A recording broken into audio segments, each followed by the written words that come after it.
Ravi de vous retrouver sur ce nouveau numéro de la FADA. Mesdames et messieurs, bonsoir. Merci de votre fidélité sur les antennes de Télé Sahel et de Tal TV et bienvenue dans ce tout nouveau numéro de votre rendez-vous de l'analyse du sport, la FADA. La FADA que reçoit ce soir pour parler de l'équipe nationale du Niger, l'officier média de la Fédération nigérienne de football. Il s'agit bien sûr de Omar Salifou Origigi. Omar. Bonsoir. Salam alaikum. Alaikum salam. Il faut que tu origigi. Zamgan Bomano. Ça veut dire original. Ah, on y a un sakin. On est sur Zamgan Boetemo. Tobaka, Baka Nekaeneo. Et puis nous recevons bien sûr la Caisse nationale de sécurité sociale qui est avec nous, qui est partenaire de la FADA sur ce numéro, la Caisse qui accompagne également la FADA depuis plusieurs semaines et cela va aller sur 4 mois pour venir régulièrement parler des activités de la Caisse. Et ce soir, nous allons parler de cotisation. Nous avons un bon client pour ce sujet. Il s'agit du directeur de recouvrement et cotisation adjoint en charge du contentieux, M. Abdallah Salah Mahadi. Vous savez, les Touaregs ont toujours des noms avec beaucoup de virages. Alexis. Comment ça va, M. Mahadi? Ça va bien. Bienvenue dans la FADA. Merci, M. Aziz. Un gars de Zamaganda, un Touareg et au milieu, leur patron. Tout ce qu'il faut pour faire une bonne émission. Et bientôt, vous allez voir le thé venir. Et vous savez, le thé dans la FADA, la radio et télévision du Niger, c'est l'affaire de Cheibou. Nous allons commencer en parlant bien sûr de sport. Et je vous l'annonçais, on va parler de l'équipe nationale du Niger qui prépare les compétitions africaines, notamment les éliminatoires de la Coupe d'Afrique des Nations. Nous connaissons déjà le groupe du Niger, nous connaissons désormais, depuis ce matin, quand même les joueurs qui sont convoqués pour les préparatifs de ces éliminatoires qui vont commencer autour du mois de septembre, les éliminatoires, mais les préparatifs déjà en viseur de la fédération à le mois de juin. En tout cas, c'est ce que le président de la fédération a laissé entendre avant-hier lors du tirage au sort qui a déterminé le groupe du Niger, qui est constitué du Maroc, du Lesotho et du Gabon. Omar, comment est-ce que vous avez apprécié ce groupe? Merci Aziz, merci chers téléspectateurs. C'est un groupe où le Niger a toutes ses chances pour se qualifier. Nous avons le Maroc qui est au-dessus, mais entre le Gabon et le Lesotho, le Niger va se battre pour arracher une 3e qualification, Inch'Allah. Donc c'est un groupe sur lequel on va être vraiment très stratégique, parce que c'est, vous savez, notre pénalité, le fait de ne pas avoir un terrain sur lequel nous jouons. Nous n'avons pas le 12e homme, mais malgré tout, le MENA actuel est habitué à aller tatiller, prendre des points à l'extérieur. C'est le cas lors des éliminatoires de la CAN, et puis de la Coupe du Monde également. On était à 1 point pour se qualifier à la CAN. Donc tous les points ont été pris à l'extérieur. La Coupe du Monde, on est resté quand même 2e derrière le Maroc avec 15 points. Engrangé aussi à l'extérieur. Donc cette fois-ci également, pareil. Et ça agrime Fala, qui a beaucoup de groupes au Maroc, Gabon, Lesotho, Niger, on est qualifié. Mais au Maroc, quand football au mantier qui peut mailler nos baloter terrain au bon, il dit que Niger il faut pour que l'on ait une qualification au bon. Égypte qui sortait de quand même qui sortait champion déjà de la compétition, mais qui avait 7 titres remportés à travers la Coupe d'Afrique des Nations. On connaît Maroc, Gono, Ergodikan Falno, alors que Niger, Ergodikan Alessandri, alors que Niger, Gengaka, ça qui est Égypte. Mais Ergodi Gabon de Lesotho, qui est mille quand il fallait c'est, alors que Ngé Mboda, il y a un gars Hina Kanilka. Il faut se nous briller mille yakine, Kwarema, Iga Balga, quand il y a le Fala. Bon, Manti Fala, ni Gogedi, ok Gogedi, joueur et quand il y a un Maroc. En Kundinguna, ba a fossi no kango jouer Maroc championnat. Ikulu taray ni go jouer et taray modin ko guna club berien rani kulgo.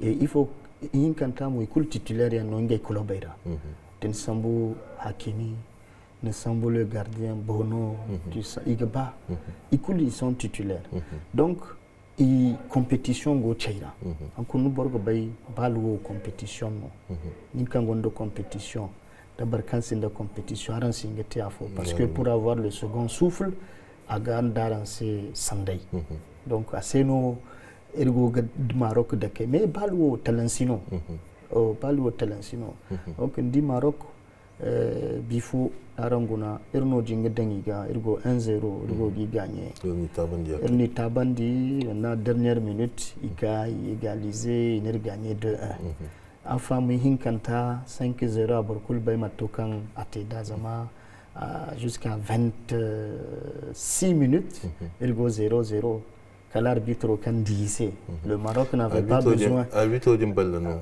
mate ballon congolais no ni di mo matkan ate za Maroc balle kulbon arbitre du ni dake c'est kaf matkan noté sur tous les matchs du Maroc c'est lui qui est choisi on ba bifo Lander hayo Afrique du Sud équipe da AS FAR ni di sud-africain et wandime au début ni di to donc bariano kan sola arbitre day foi donc il hayatir c'est leçon il mo son inshallah der ko dinga bonara da aran da nigérien da ine arangati media boré sama il faut que irma équipe accompagner matkin équipe accompagner dans 2011-2012 matokan boré culté c'est-à-dire il y a eu l'union sacrée autour de l'équipe dans dans la communion des cœurs et des esprits. Il faudrait que Boré me dise pour que il troisième qualification pas quand il s'est de terrain. Il y a Burkina a joué, il y a Togo a joué, il y a Mali a joué. Donc Wadi Yankulu Fandai Dingo président du comité exécutif bureau bon il a dit matokano sokonian kano igdan irmuduga balaidin zada yadino nye kware kaniki mo ni Togo ni Burkina ni Mali Togo Burkina de Mali ya Niger de Burkina de Mali beaucoup de Niger afolonka Togo mo de kan Niger ngai bano din babalo chansinge la bosse merci beaucoup Madir Sabou elga salanda il faji karifa kan goyel c'est fada ora kan sigane Mahadi ingamo caisse nationale de sécurité sociale goiterino akagel bon eferi caisse goy kanga gatebo wol man tiadi no madi yadino to fonde kay merci nous souhaitons que vous nous parlez d'échéances de déclaration de paiement des cotisations sociales. Quelles sont ces échéances là? Oui, bonsoir M. Abdelaziz et merci pour l'occasion qui nous est offerte par la RTN pour sensibiliser les employeurs en ce qui concerne leurs devoirs et leurs droits en matière de cotisation sociale. Et nous remercions aussi la Direction générale de la CNSS qui accorde beaucoup d'intérêt depuis qu'il est là à redorer le blason de la CNSS en accordant beaucoup d'intérêt aux prestations, à la qualité des prestations servies par la CNSS, mais également aux cotisations au recouvrement des cotisations sociales. C'est le nerf de la guerre. Donc du coup, en ce qui concerne les échéances de cotisations sociales, il faut préciser qu'il existe deux catégories des employeurs. Il y a les employeurs qui occupent moins de 20 salariés et les employeurs qui occupent 20 ou plus de 20 salariés. Ceux qui occupent moins de 20 salariés, ils ont une échéance trimestrielle. L'année est divisée en 4 trimestres. Vous avez le premier trimestre qui est janvier, février, mars. Ils ont jusqu'au 30 avril, un mois de grâce, jusqu'au 30 avril pour déclarer et payer. 4 mois. Jusqu'à 30 avril. En ce qui concerne le deuxième trimestre, ils ont les mois de mai, avril, mai, juin, ils ont les mois de juillet pour déclarer et payer. Et en ce qui concerne le troisième trimestre, ils ont le mois d'octobre comme délai de grâce pour déclarer et payer. Et en ce qui concerne le quatrième trimestre, ils ont le mois de janvier qui suit l'année pour déclarer et payer. Donc du coup, en ce qui concerne les déclarations, c'est le relevé nominatif des salariés. Et leur salaire, c'est la base duquel les salaires et les cotisations sont assises. Et il y a un taux de cotisation qui est de 22,65 de tout et pour tout. En ce qui concerne la CNSS, 21,65 plus les taux de l'ANPE qui est de 1%, le tout fait 22,65% de cotisations sociales. D'accord. Alors comment payer les cotisations sociales? Les cotisations sociales sont payées à la direction du recouvrement de la caisse, du recouvrement des cotisations de la CNSS qui se trouve à l'immeuble caisse, à la fonction publique. L'immeuble, on l'appelle communément l'immeuble de la fonction publique. Et là-bas, vous venez avec la déclaration trimestrielle pour les employeurs qui occupent moins de 20 salariés, plus, comme je vous ai donné les taux, c'est la base desquels on cotise, et plus l'argent à chaque fin du trimestre. Vous avez votre déclaration que vous imprimez chez vous et vous amenez à la CNSS pour payer. Et il y a les employeurs qui occupent plus de 20 salariés. Eux, là, ils ont un paiement mensuel et déclaration mensuelle. La déclaration, il n'y a pas de relevé nominatif. Il y a juste, on prend une déclaration spéciale pour les paiements mensuels, plus les cotisations à payer. Ils viennent avec à la direction du recouvrement pour payer. Et pour ceux-là, pour chaque mois, ils ont un mois de grâce. Par exemple, le mois de janvier, ils ont jusqu'au 28 février pour payer. Les mois de février, ils ont jusqu'au 30 mars pour payer, ainsi de suite. Et en plus de ça, à chaque fin de trimestre, pour ceux-là qui occupent plus de 20 salariés, à chaque fin de trimestre, ils font la déclaration de relevé nominatif. Le dernier mois du trimestre, ils accompagnent les paiements avec le relevé nominatif de leurs salariés. Ça veut dire qu'ils font la déclaration pour tous les 3 mois, mais maintenant, en payant pour payer, ils payent les derniers mois. Mais la déclaration, c'est pour tous les 3 mois. Ils déclarent tous les 3 mois les relevés nominatifs de tous les employés, de tous leurs employés, les déposent à la CNSS à chaque fin du trimestre. D'accord. Merci beaucoup, M. Maradi. C'est bien clair ce que vous venez de dire là. On comprend aisément comment se font les paiements des cotisations au niveau de la Caisse nationale de sécurité sociale. Et pour l'effort de communication que vous venez de faire, le thé est là, c'est préparé par Chebou. C'est un grand chômeur de par le passé. Aujourd'hui, il est agent de la RTN. Mais à travers la qualité du thé qu'il prépare, on comprend qu'il a passé beaucoup de temps à rester dehors à la FADA.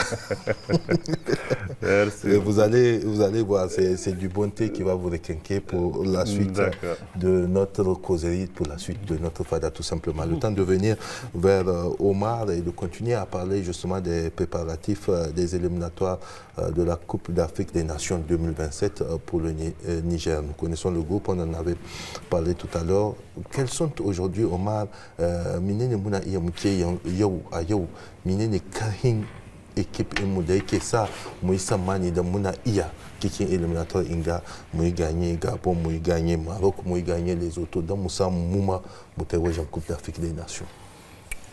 To da hari kin ya kamata dukkan Nigerian su sa hannu cikin juna mu yi roƙon Allah tukuna. Parce duk abin da ake yi in babu albarkakin Allah ba ta yi wa.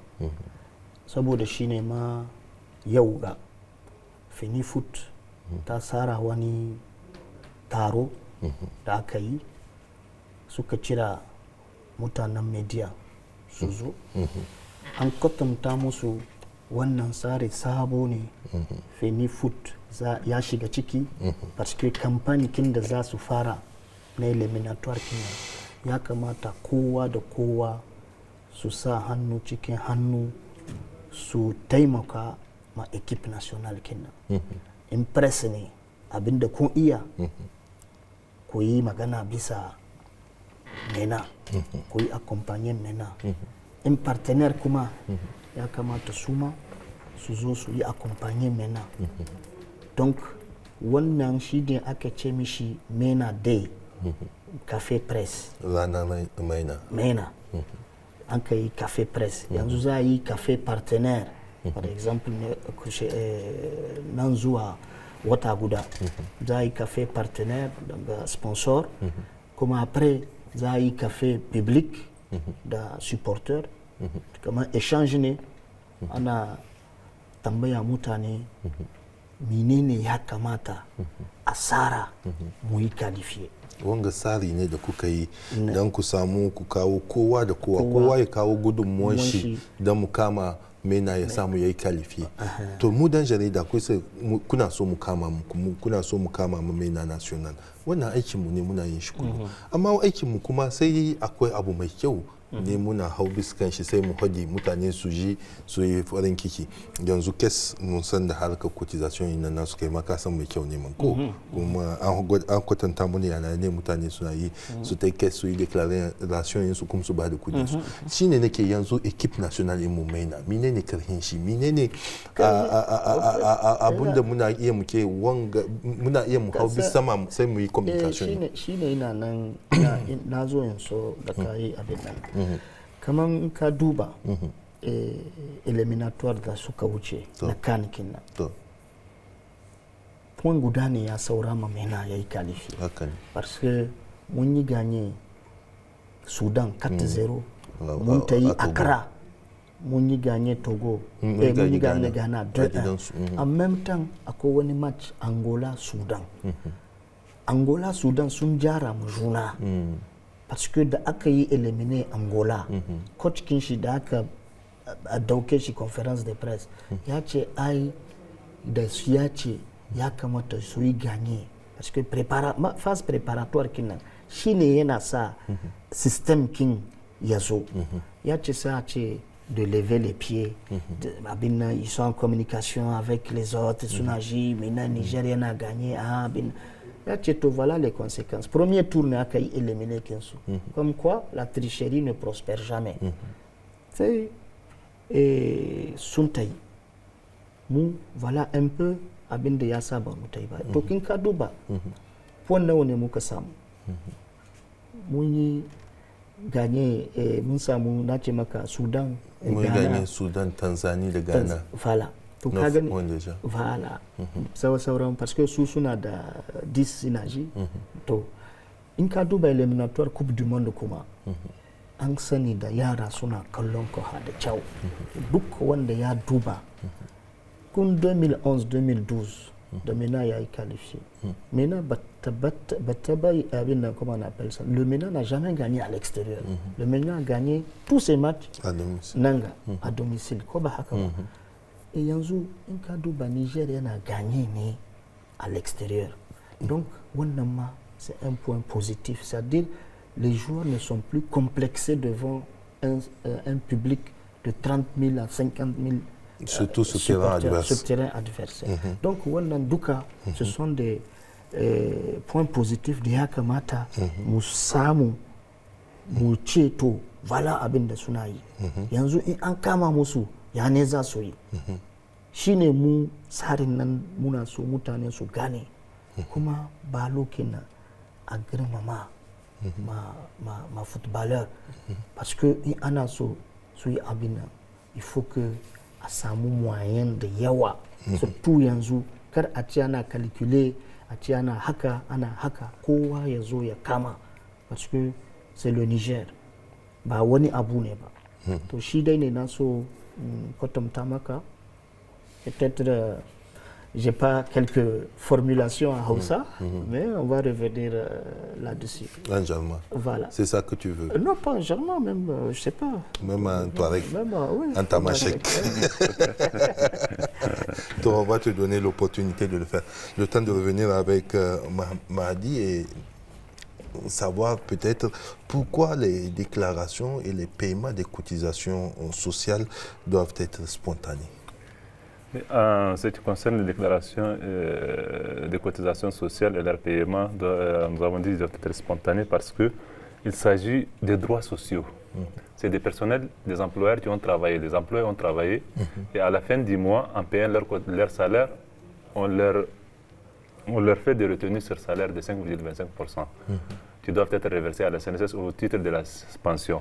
Et en même temps, comme c'est des droits sociaux, comme je vous l'avais dit, en contrepartie de ces cotisations sociales, la CNSS, la Caisse nationale de sécurité sociale, fournit des prestations, à savoir la prise en charge des accidents de travail, les prestations familiales et la pension. Donc du coup, c'est une priorité donnée aux cotisations sociales, même en matière de recouvrement des créances. Ils viennent juste après les salaires. Même quand l'entreprise est en difficulté, quand on liquide l'entreprise, après avoir payé des salaires, on paye des cotisations sociales. Parce que c'est des droits sociaux des assurés sociaux qui permettent de les prendre en charge en cas de problème ou pour leurs prestations familiales et leur pension.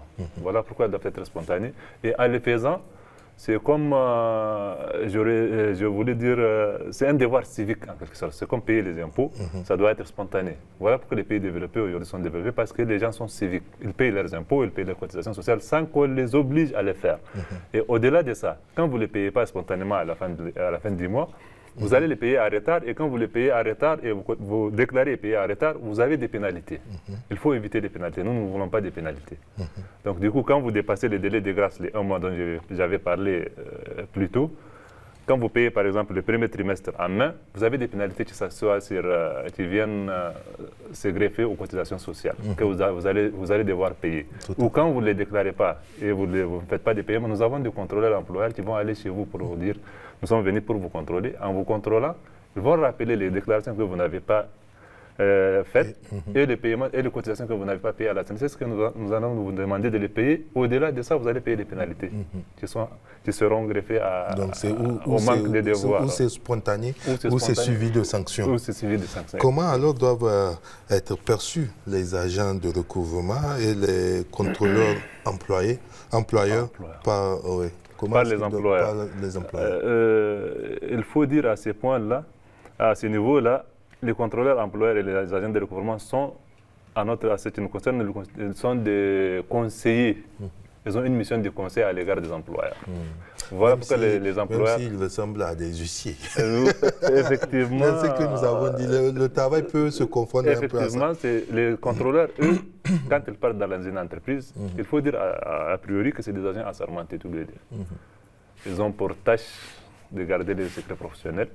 Et ils ont pour tâche aussi, pour première mission, de conseiller les employeurs et les sensibiliser. D'accord. Et les employeurs et les employés aussi. Il n'y a pas que les employeurs dans cette démarche. Mais parce que c'est eux qui sont les partenaires de la direction de recouvrement. Nous connaissons les employeurs en ce qui concerne et les déclarations et les paiements de cotisations. Ils sont nos interlocuteurs.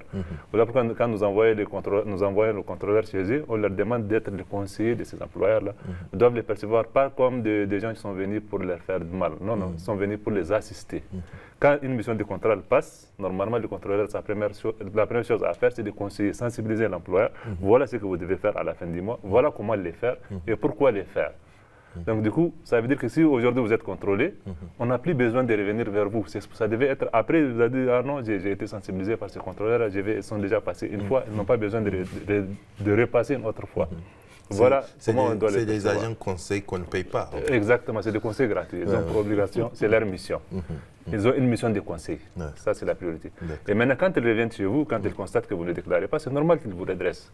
Que ce soit à la DG ou à la CNSS, c'est pareil.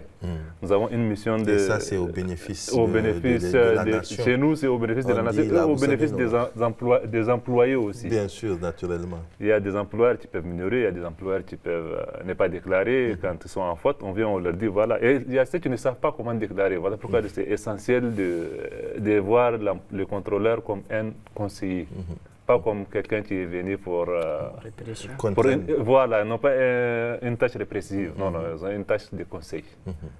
Voilà, et les agents de recouvrement, pareil aussi, c'est la même chose. Et ils viennent chez vous en venant, ils amènent des documents, ils vous disent voilà, vous devez tel montant à la CNSS.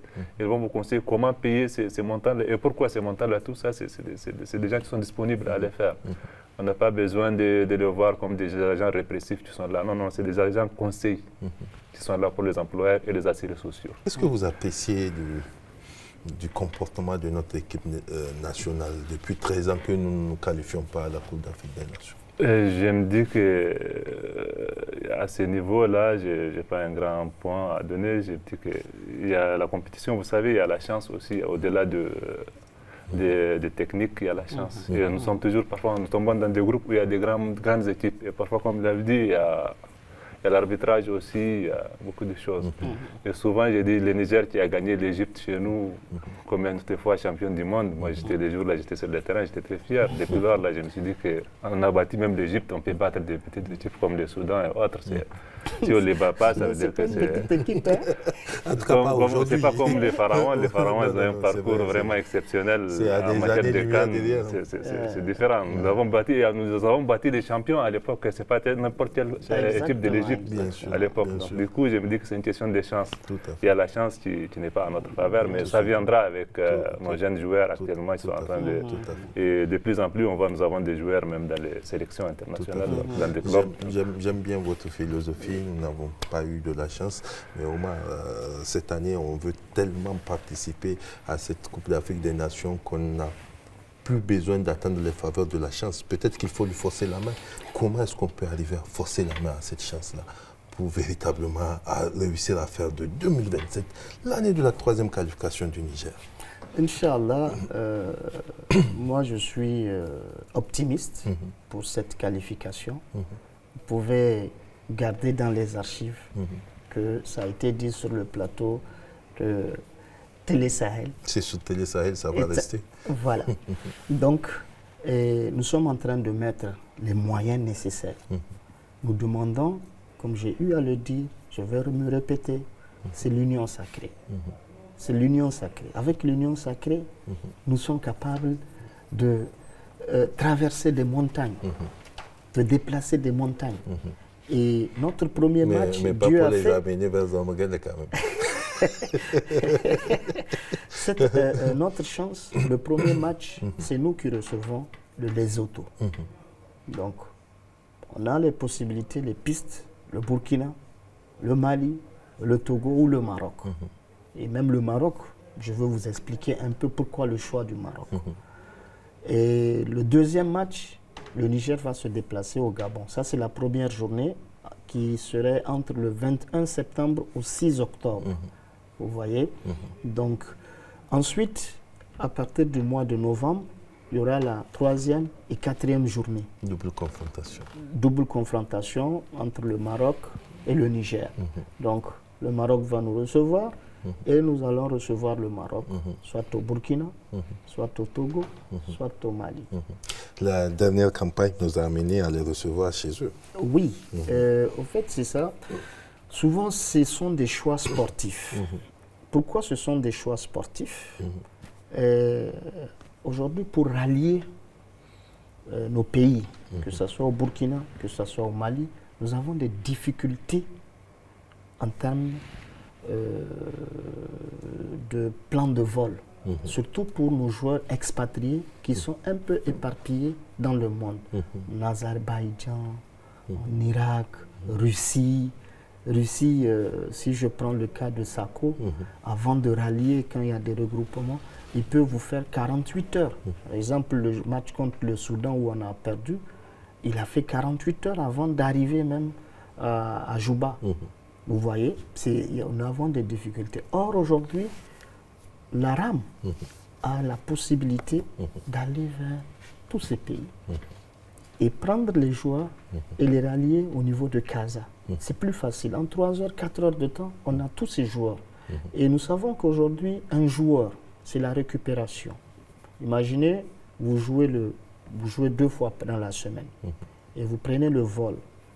Quand vous prenez un vol de 4 heures, 5 heures ou 6 heures de temps, il vous faut minimum 24 heures de repos avant de commencer le processus de récupération. Vous voyez. Et or, si on quitte ici, je prends l'exemple des joueurs qui évoluent dans le championnat local, ils partent au Maroc, c'est 3 heures de vol. Les autres, ils ont à peine 1 heure. Rahim, si tu prends, c'est 45 minutes de vol de l'Espagne à Casa. Vous prenez en Israël, Mohamed Ali, vous prenez les Irakiens, ils ont 3 heures, 4 heures, ils sont tout de suite là. Et ils peuvent commencer les entraînements. Donc, vous savez, les journées FIFA, c'est 10 jours. Vous devrez faire 2 matchs. Je prends l'exemple là, le 5, le Niger va jouer contre la Mauritanie. Donc, les joueurs qui viennent le 31 ou le 1er... Le 5 du mois de juin. Oui, juin. Donc, vous avez 3 jours de préparation. Ce n'est pas suffisant. Vous voyez, imaginez avec la fatigue.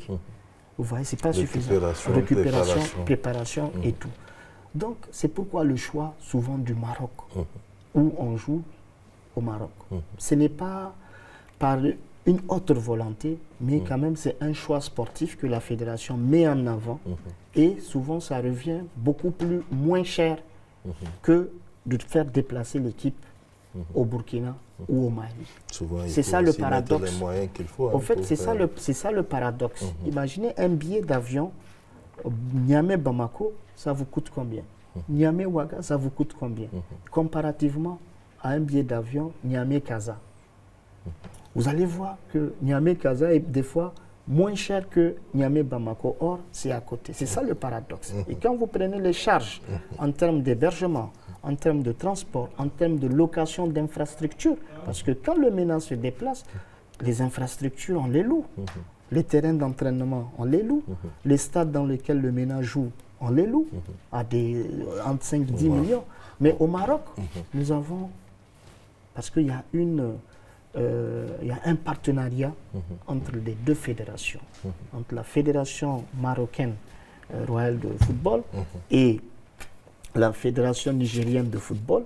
Vraiment, il y a un partenariat. Ce qui fait qu'il y a un assouplissement dans la gestion des coûts. Ça permettrait de gagner autrement. Vous voyez, des fois, les terrains nous sont offerts. Oui. D'accord, on a compris. Mais comment est-ce qu'on peut véritablement réussir à motiver cette équipe-là, à l'amener à être au niveau de pouvoir nous arracher la qualification? Je parle en termes de préparation. Qu'est-ce que vous organisez au niveau de la Fédération nigérienne de football pour que l'équipe nationale puisse être prête à aborder ces compétitions-là au mois de septembre? C'est déjà au niveau des joueurs. Ce sont eux les premiers concernés. Il faut qu'ils soient, eux, compétitifs dans leur club. Il faut qu'ils arrivent à s'imposer, à être titulaires avec leur club. Parce que celui qui n'est pas titulaire et qu'on l'appelle, par exemple, en équipe nationale, il ne peut pas apporter une valeur ajoutée. Il n'y aura pas de plus-value. Aujourd'hui, pour la plupart, c'est quand même le cas.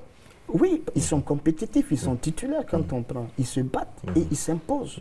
Et il y a le respect. Aujourd'hui, quand on parle d'un footballeur nigérien, partout où ils partent, ils sont des bons élèves, ils sont des bons exemples. Vous voyez. Ça, c'est les concernant. Concernant ensuite le staff, c'est le travail des techniciens. C'est à eux de voir. Par exemple, là, pour la prochaine journée, on va essayer d'aller dans un système 3-5-2 avec 3 qui sont dans l'axe et 2 pistons. C'est pourquoi dans la, dans la liste qui a été sortie, les gens retrouvent Latif Goumaï en défense, dans la liste des défenseurs, et Axo Jibrila dans la liste des défenseurs. Il m'appelle, il me demande, mais pourquoi ça, c'est une erreur? J'ai expliqué, le coach même a expliqué, il dit non, dans le nouveau football, tout ce qui est piston, tout ce qui est excentré, dans le football moderne, ils sont considérés comme des défenseurs, parce qu'ils doivent défendre. Ils ne sont pas uniquement offensifs, mais ils doivent plutôt défendre. C'est ça le premier objectif. Donc, il y a ces aspects. Ensuite, troisième aspect, c'est le côté investissement. Parce que nous n'avons pas de terrain, ça, c'est déjà... c'est sûr, on est sûr qu'on ne va pas évoluer à domicile. On ne va pas évoluer on va recevoir nos matchs à l'extérieur. Ça, c'est déjà un premier point que tout le monde est au courant. Maintenant, le deuxième aspect, c'est investir sur l'équipe. Ce matin, quelqu'un avait proposé, pourquoi ne pas passer une caisse au niveau des terrains, au niveau de chaque match, et dit parce que chaque semaine, ça joue. Que ce soit à Niamey, que ce soit à l'intérieur du pays, ça joue. Ce qui fait que on peut engendrer de l'argent. Dans un premier temps, soutenir l'équipe nationale, mais aussi mettre de côté pour la rénovation du stade. Il y a des sources officielles de financement de l'équipe nationale, Omar. Parlons d'abord de ces sources-là avant de demander au peuple d'accompagner. C'est l'État. Il n'y a que l'État qui accompagne l'équipe nationale. Nous, on n'a que l'État comme partenaire. Si on a un deuxième ou troisième ou quatrième partenaire qui peuvent accompagner l'équipe, pourquoi pas? Aujourd'hui, imaginez... Est-ce qu'il y a des démarches pour ça? Je prends un exemple. Si la Caisse nationale de sécurité sociale dit je veux signer un partenariat avec la FENIFOOT, mais uniquement prendre les médias, tout ce qui est communication en charge pour le Bénin pendant cette campagne. On a 3 mois. Ton plateau sera bien garni, la caisse aura sa visibilité, il y aura une sensibilisation dans cette campagne, il y aura une motivation dans cette campagne, donc il y aura beaucoup de choses. Et c'est ça qui nous manque aujourd'hui. C'est ça qui nous manque. L'État seulement ne peut pas. Qu'est-ce que vous faites au niveau de la fédération pour qu'on arrive à ce niveau? La fédération a initié ce qu'on appelle le MENA Day. Nous sommes au mois de mai, juin, juillet, août, avant septembre. La fédération va essayer de taper toutes les portes, les partenaires possibles qui peuvent être là pour accompagner son équipe nationale et l'équipe du Niger. Parce que ce n'est pas uniquement une affaire de fédération, c'est une affaire de tout le monde. C'est une affaire nationale. Donc tout le monde doit mettre sa main dans la pâte, comme on le dit, pour essayer d'aider. Parce que tant que nous n'avons pas eu cet accompagnement, il serait difficile, difficile encore de gagner et pour espérer une 3e qualification. D'accord, Omar. Et je peux te garantir que les moyens dont vous avez besoin pour cette campagne-là, vous les aurez si vous entrez en contact avec ces entreprises-là. Parce que l'Aboussani, et sur la question de l'Aboussani, les sociétés et entreprises nigériennes n'ont jamais hésité. Je suis sûr qu'elles vont accompagner cette mobilisation-là, mais elles vont accompagner la dynamique de la Fédération nigérienne de football pour que l'ensemble du peuple nigérien puisse véritablement se réjouir de voir notre équipe nationale pouvoir se qualifier à la Coupe d'Afrique des Nations 2027. Nous avons connu déjà 2 expériences, nous voulons la 3e. Et cette campagne des éliminatoires 2027-là sera certainement la bonne. Je vais me retourner vers Mahadi pour parler de la Caisse, parce que la Caisse aussi est également là pour parler d'action, comme la Fédération nigérienne de football. Alors, Monsieur Mahadi, comment éviter le contentieux? Cette question importante, M. Aziz. Comment éviter le contentieux? C'est aussi simple que cela. Quand un employeur déclare ses cotisations sociales, mais il ne les paye pas, ou bien quand il est contrôlé après le contrôle, il ne vient pas payer ses cotisations, nous avons une procédure qu'on engage avant le contentieux. Ça veut dire que l'agent de recouvrement, qui est le gestionnaire du portefeuille de cet employeur-là, il fait d'abord une situation de compte pour amener chez l'employeur pour lui dire que tel employeur, voilà ce que vous devez à la CNSS. Tel montant, vous devez à la CNSS tel montant, je viens vers vous pour vous relancer et pour venir payer ces cotisations.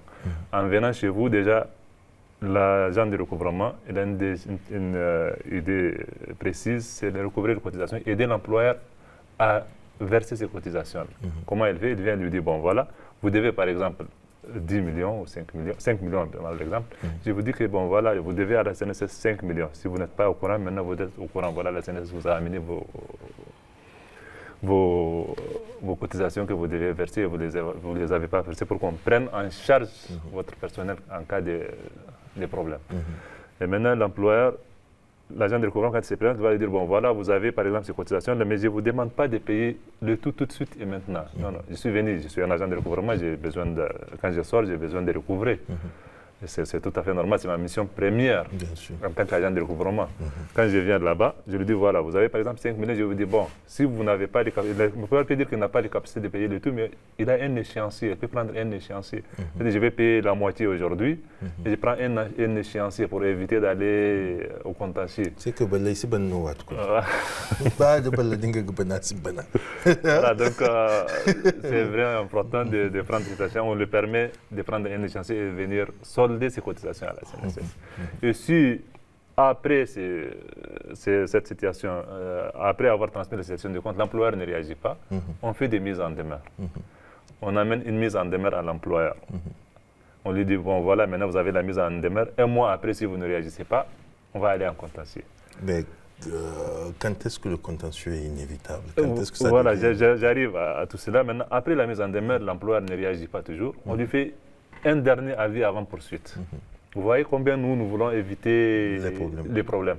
Un dernier avis avant poursuite, on lui dit, bon voilà, vous avez ce dernier avis avant poursuite, il faut que vous réagissiez pour qu'on n'aille pas au contentieux. Parce que quand on part au contentieux, au-delà des cotisations, l'employeur va payer aussi les frais d'huissier qui sera chargé de recouvrer pour la CNSS maintenant. Oui, bien sûr, j'arrive à ça maintenant.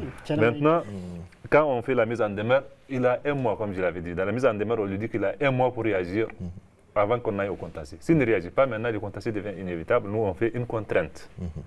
Une contrainte qu'on soumet à la signature du président du tribunal. Une fois le président du tribunal signe, maintenant on appelle, nous avons des partenaires de justice avec lesquels nous collaborons, on appelle une de justice, on lui transmet. Ça devient un titre exécutoire. Qui maintenant, c'est l'huissier de justice s'occuper de ça. On lui donne et il va vers l'employeur, il saisit ses comptes. Et lui amène la contrainte. Maintenant, à ce moment-là, on l'oblige à venir sur là, le contentieux devient inévitable. Et non seulement il va payer, il va payer les cotisations sociales. Il va payer également des intérêts. Les intérêts. Mais il va également payer les frais de suite, qui sont aussi importants, il faut le dire. Donc il va payer au-delà de ces cotisations. Nous allons tout faire. Nous lui avons fait une situation de compte. Je pense que, nous lui avons fait. Autant que vous, les employeurs ont tout intérêt à éviter le contentieux. Tout le monde doit travailler à éviter ça. Et ça arrive quand même que vous ayez des cas? Ça arrive. Nous avons malheureusement très souvent des cas comme ça. Et on va au contentieux, et il y a les huissiers de justice qui se chargent des dossiers. Et maintenant, on oblige l'employeur à venir chez nous. Il aurait dû venir avant qu'il soit contentieux, mais après le contentieux, il est obligé de venir parce qu'il va payer les cotisations, il va prendre un échéancier. On lui permet de prendre un échéancier même après la contrainte. On ne lui prend pas tout de suite le tout. Même après contrainte, on lui permet de prendre un échéancier qui va solder petit à petit, il paye ses cotisations. Maintenant, au-delà du montant qu'il va payer à la CNSS, il paye un montant à l'huissier de justice. Qu'est-ce qui justifie, selon vous, que les employeurs arrivent quand même à cette situation malgré toutes les souplesses que vous accordez? Parfois, je ne comprends pas très souvent, mais je me dis que parfois c'est souvent un manque de volonté. Alors, quel conseil vous avez Nous leur demandons de venir payer les cotisations. Comme nous l'avons dit tout à l'heure, les cotisations sociales doivent être spontanées. Lorsqu'elles ne sont pas spontanées, maintenant quand on vous relance, vous devez venir. En tant que c'est des droits sociaux des employeurs qui aujourd'hui sont actifs. Dans 20 ans, certains ne seront pas actifs, seront à la retraite. Si on ne paie pas les cotisations sociales, la caisse n'aura pas les moyens de les prendre en charge. Il faut dire que les principales ressources de la CNSS, c'est les cotisations sociales.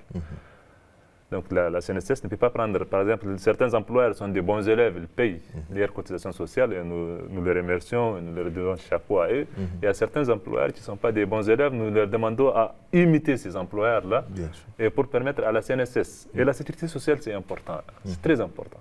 Ça participe au développement économique du pays. Et quand il n'y a pas de sécurité sociale, il n'y a pas de développement économique aussi. La sécurité, c'est... Voilà pourquoi on dit sécurité sociale. C'est très important. Il faut payer ses cotisations sociales, c'est un devoir. Quelque part, c'est un devoir pour l'employeur de les payer. C'est un droit pour l'assurer qu'on lui paye ses cotisations sociales. Et aussi, l'employeur a des droits aussi. Bien sûr. Donc, du coup, ce n'est pas un investissement parce que quand je jette, c'est comme si je jette des cotisations. Non, quand on paye des cotisations sociales, on sait pour qui on paye et pourquoi on les paye chez nous. Quand on paye pour M. Aziz chez nous, nous ouvrons un compte pour M. Aziz. Une fois qu'il a un accident de travail, on le prend en charge. Quand il va à la retraite, ces cotisations-là, ce n'est pas... L'employeur, quand il paye pour lui-même et pour ses assurés. C'est des comptes qui sont là, comme les comptes bancaires. Quand vous versez votre argent à la banque, votre argent, après, vous pouvez aller retirer. Mais l'exception à la caisse, c'est après la retraite que vous pouvez avoir votre argent. Vous allez avoir plus, pas votre argent, pas ce que vous avez versé. Non. Il y a certains employés pour qui on paye. La caisse prend en charge beaucoup plus que ce qu'on paye à la CNSS. Donc, du coup, c'est attaché en ça, on dit. Donc, du coup, ce que vous payez là, dans ce que vous payez, il y a plusieurs types. Vous cotisez pour les prestations familiales. Quand vous avez une famille, vous avez des enfants. Votre femme va au guichet de la CNSS. Il y a Yantala, ici à Niamey, il y a Bukuki, il y a Talagé, il y a Arobanda. Vous pouvez aller prendre vos prestations familiales aux différents guichets.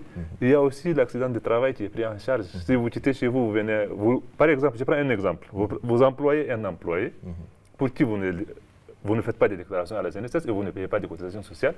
Il quitte chez lui pour aller au lieu de travail le matin, il fait un accident de travail. Bonjour les dégâts. Bien sûr. Tu vas les prendre en charge. On dit qu'après son accident de travail, on doit payer un gros montant. Je ne le souhaite pas. Ça peut arriver 20 millions, 50 millions pour le prendre en charge. On a reçu Mme Mariama qui était voilà, là. elle a parlé de ça, je pense. Donc, du coup, voilà pourquoi je dis qu'il est important que les employeurs prennent conscience qu'en versant les cotisations sociales, ils ne le font pas que pour la caisse, ils le font pour eux-mêmes. Pas pour les assurés, ils le font pour eux-mêmes. Ils sont en train de se prémunir eux-mêmes avant de protéger les assurés sociaux également. Tout à fait. Merci voilà beaucoup. Pourquoi... Omar, la campagne va commencer bientôt, déjà en septembre. Les préparatifs, la fédération est déjà affairée avec la rencontre avec les journalistes déjà et toutes les rencontres que tu as annoncées. Il faut aussi de la compétition avant cette période. Il faut mettre l'équipe en situation de compétition. Il y a des journées FIFA qui vont venir et c'est dans ce cadre que ce regroupement qui va commencer bientôt là a été convoqué. Quelles sont les rencontres que le MENA entend jouer avec quel et quel pays pour véritablement relever son niveau, sinon maintenir déjà ce niveau satisfaisant que nous voyons de l'équipe? Bon, déjà maintenant, avant la campagne, nous avons une seule journée FIFA qui est du 1er au 9 juin. Donc le Niger va rencontrer la Mauritanie le 5 juin et le 9 juin contre la Mozambique. Mozambique, pourquoi? Parce qu'ils ont pratiquement le même football que le Lesotho. Mauritanie aussi parce que ça approche un peu du Maghreb. Voilà un peu les choix.